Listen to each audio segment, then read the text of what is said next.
Sengizofana manje uNkulunkulu wami engimkhonzayo engamthola ngihamba ngimaningi nami ngingakwazi ukuyichaza kodwa umusa kaNkulunkulu uyiqiniso umusa kaNkulunkulu uthembekile izwi kaNkulunkulu lithembeke ngayikhathi zonke akukho la ezwi kaNkulunkulu eqhamba khona amanga akukho futhi lapha elifuna khona ukwenezelwa akukho la elifuna khona ukushintshwa lifuna izwi kaNkulunkulu uliphile linjengoba linjalo ubaba uyasho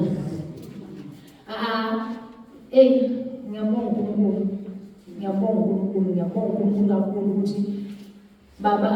awusiphathele ukuthiwa inkombo kababa ngizobonga uNkulunkulu wangitshela ngaye njengamanje hayi kuthiwa khona inkombo yakho khona yini engiyisebenzisile yakho kodwa ngizobonga uNkulunkulu ongitshela ngaye usuku nosuku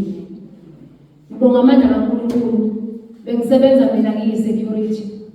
isikhathi eside ngisebenza lawo masenjalo umuntu awathola siphile ekhaya kodwa umusa kaNkulunkulu ngithuka eceleni kungekho into etheni abantu befika bezophesha kodwa kwakhona into lokhu ngiphusha ukuthi angiyeke ngihambe ngiyoqala nje ibhizinisi ngiyimele ngishiyile bazalwane ngiqale ngawucela kwesisikole ngacela umsebenzi kwathiwa awuzame esikole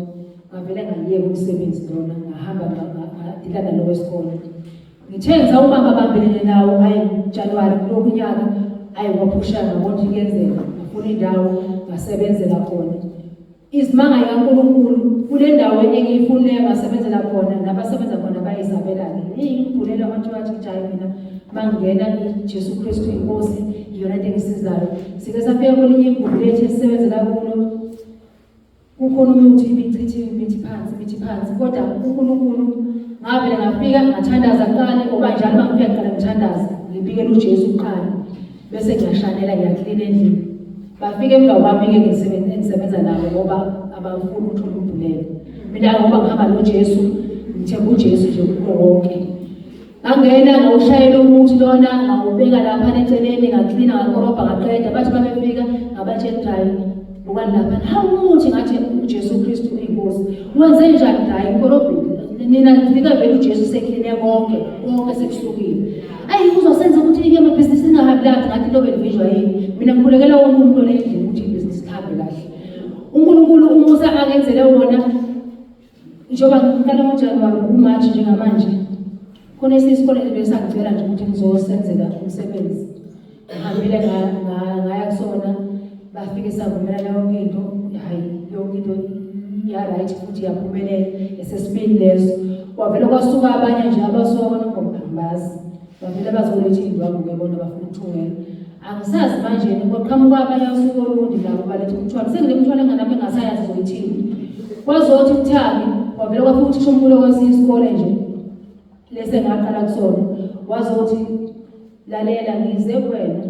awuthola indawo ibe nkulu bese uwenza umsebenzi wakho ube mningi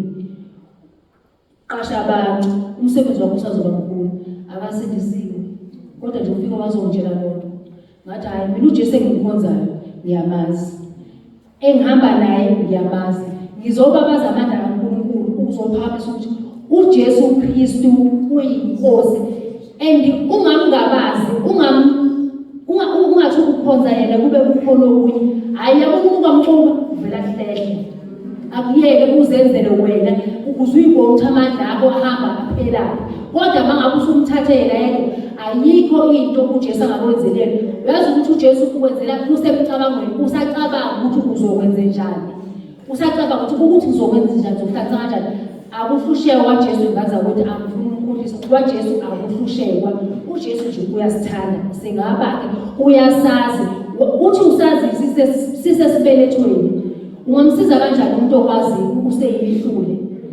aza kuqamba igama owazi nanokuthi wena ukuthi uma uphuma lapha ube yini ngiyacela ngathi uNkulunkulu besingabe angasipha amandla simkhonzisise uJesu Kristu inkosi. uJesu Kristu.